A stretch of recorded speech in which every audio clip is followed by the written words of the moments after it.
ओम नमो भगवते वासुदेवाय। अधिक मास महात्म्य 20वां अध्याय। सूची बोले, हे विप्रो, नारायण के मुख से दृढ़धन्वा के पूर्व जन्म का वृत्तांत सुनकर पूर्ण तप्त न होने के कारण नारद जी नारायण मुनि से पूछने लगे, हे तपोधन, दृढ़धन्वा ने वाल्मीकि जी से क्या कहा सो मुझसे विस्तार पूर्वक कहिए। श्री नारायण बोले, हे नारद जी, दृढ़धन्वा ने वाल्मीकि मुनि की प्रार्थना करके जो कहा वह कहता हूँ, सुनो।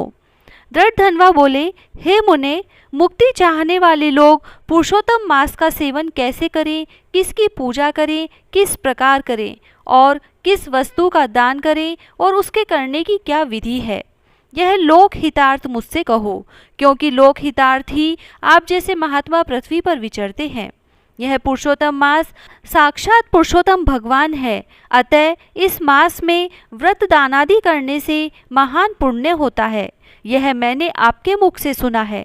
मैं अपने पूर्व जन्म के सुदेव नामक ब्राह्मण के वृत्तांत को सुनकर और इस मास के फल स्वरूप मरा हुआ पुत्र उठकर खड़ा हो जाने की सुनकर, हे ब्राह्मण, पुत्र शोक में अज्ञानवश निरंतर निराहार रहने से मेरा वह पुरुषोत्तम मास बीत गया और उसका यह फल हुआ कि मरा हुआ पुत्र जीवित हो गया। फिर मैंने हरि के मुख से सुना हुआ और अनुभव किया हुआ पुरुषोत्तम मास का पूजन किया। हे तपोधन, इस जन्म में मैं वह सब पूजा विधान भूल गया हूँ, अतः मुझे फिर से सुनाइए। वाल्मीकि मुनि बोले, ब्रह्म मुहूर्त में उठकर पर ब्रह्मा परमात्मा का चिंतन करें, फिर एक बड़ा जल का पात्र लेकर नेत्रत्र दिशा को गांव से कुछ दूर जावें। दिन में और सांझ के समय कान पर यज्ञोपवीत लपेटकर उत्तर की ओर मुख करके पृथ्वी को घास से ढककर सिर पर वस्त्र लपेटकर मुख को बंद करके न थूके, इस प्रकार मल मूत्र का त्याग करें। और यदि रात्रि का समय हो तो दक्षिण की ओर मुख करके करें। फिर उठकर दुर्गंधि दूर करने तथा शुद्धि के लिए लिंग पर 1 बार, गुदा में 5 बार, बाएं हाथ में 3 बार और दोनों हाथों में 10 बार तथा दोनों पांवों में 14 बार मिट्टी लगाएं। यह गृहस्थी वाले को शौच की विधि है। इस प्रकार शौच करके मृत्तिका और जल से हाथ पांव धोकर शुद्धि करें। तीर्थ स्थल में हाथ पैरों की शुद्धि न करें। तीर्थ से पात्र में जल लेकर 1 हाथ भर का अंतर छोड़कर शुद्धि करें। पीछे तीर्थ में शुद्धि करें, अन्यथा अशुद्ध ही रहता है। इस प्रकार पुरुषोत्तम का व्रत करने वाला शौच कर्म करे। पश्चात गृहस्थ 16 अथवा 12 कुल्ला करे और मूत्र विसर्जन करने पर 8 व 4 कुल्ला करें। हे वनस्पति, आप हमें आयु, बल, यश, तेज, संतान, पशु, धन, ब्रह्म ज्ञान और बुद्धि प्रदान करें। बिना छिद्र की 12 अंगुल की ओंगा या बबूल की कनिष्ठ अंगुली के समान मोटी, बिना गांठ की दातून करें। रविवार को दातून करना मना है, अतः 12 कुल्लाओं से मुख शुद्धि करें। आचमन करें। प्रातःकाल भली भांति स्नान करें। पश्चात तीर्थ देवताओं को तर्पण द्वारा जल दें। समुद्र में गिरने वाली नदी का स्नान अधिक श्रेष्ठ कहा है। बावड़ी, कुआं, तालाब में स्नान करना पंडितों ने मध्यम कहा है और गृहस्थ को घर में स्नान करना सामान्य कहा है। स्नान के बाद शुद्ध सफेद 2 वस्त्र धारण करें। बुद्धिमान ब्राह्मण को अंगोछा सदा कंधे पर रखना चाहिए। प्रातःकाल शुद्ध स्थान पर पूर्व की ओर और सायंकाल उत्तर की ओर मुख करके बैठें। फिर शिखा बांधकर जांघों के मध्य हाथों को करके कुशा की पवित्री पहनकर आचमन करें। ऐसा करने से पवित्री अशुद्ध नहीं होती, किंतु भोजन करने से अशुद्ध हो जाती है, अतः उसे फेंक दें। आचमन करके गोपी चंदन से तिलक करें। तिलक दंडे के आकार का सीधा हो, सुंदर हो, ऊर्ध्वपुंड्र हो या त्रिपुंड हो, उसके बीच में छेद रखें, क्योंकि ऊर्ध्वपुंड्र में लक्ष्मी जी सहित हरि भगवान रहते हैं और त्रिपुंड्र में पार्वती जी सहित साक्षात शंकर जी विराजते हैं। यदि छिद्र न हो तो उसे कुत्ते के पांव की भांति जानो, ऐसा विद्वानों ने कहा है।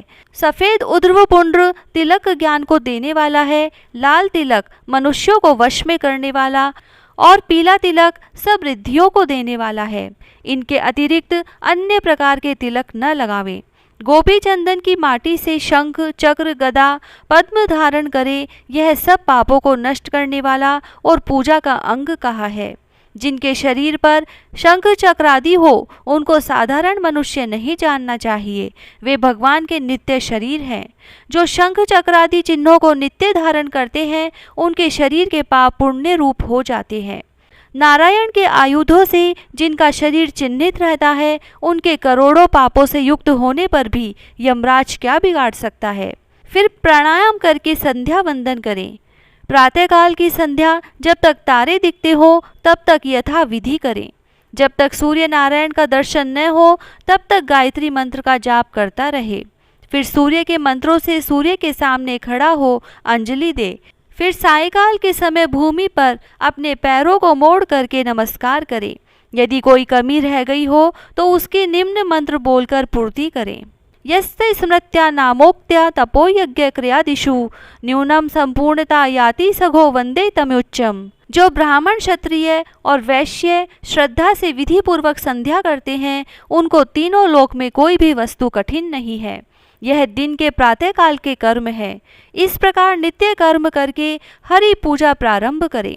फिर व्रती पुरुष शुद्ध तथा मौन होकर गोल व चौकोर शुद्ध गाय के गोबर से लीपी हुई भूमि पर व्रत की सिद्धि के लिए चावलों से 8 दल वाला कमल बनाए। फिर स्वर्ण चांदी तांबे या मिट्टी का नवीन छिद्र रहित शुद्ध कलश उस मंडल के ऊपर स्थापित करें। फिर उस कलश में शुद्ध तीर्थों का लाया हुआ कल्याणकारी जल भरकर ऐसा कहें, कलश के मुख में विष्णु हो, कंठ में भगवान रुद्र हैं, मूल में ब्रह्मा जी विराजमान है, मध्य में मार्तगण स्थित है, कोख में समस्त समुद्र और 7 दीपों वाली पृथ्वी है। ऋग्वेद, यजुर्वेद, सामवेद और अथर्ववेद यह चारों वेद अपने अंगों सहित कलश में स्थित हो। इस प्रकार कलश स्थापन करके उसमें सब तीर्थों का आवाहन करें। गंगा, गोदावरी, कावेरी, सरस्वती मेरी शांति के लिए और पापों का नाश करने के लिए आवें। फिर कलश का मंत्रों से गंध, अक्षत, नैवेद्य और ऋतु में खिलने वाले ताजे पुष्पों से पूजन करें। कलश के ऊपर पीले वस्त्र से लपेटा हुआ तांबे का पात्र रख दें। उस पात्र के ऊपर राधा कृष्ण की मूर्ति स्थापित करें। अनंतर भक्ति पूर्वक विधि विधान से पूजा करें। पुरुषोत्तम मास के देवता पुरुषोत्तम ही है, अतः उनकी पूजा पुरुषोत्तम मास के आने पर ही करें। जिसकी सेवा से संसार सागर में डूबता हुआ जीव तर जाता है, यह ध्रुव सत्य है, उसे संसार में कौन मनुष्य नहीं सेवेगा। गांव, द्रव्य, पुत्र, ग्रह और शुभ अशुभ कर्म सभी बार बार मिलते हैं, परंतु यह मनुष्य शरीर बार बार नहीं मिलता। 20वां अध्याय समाप्त। जय श्री राधे।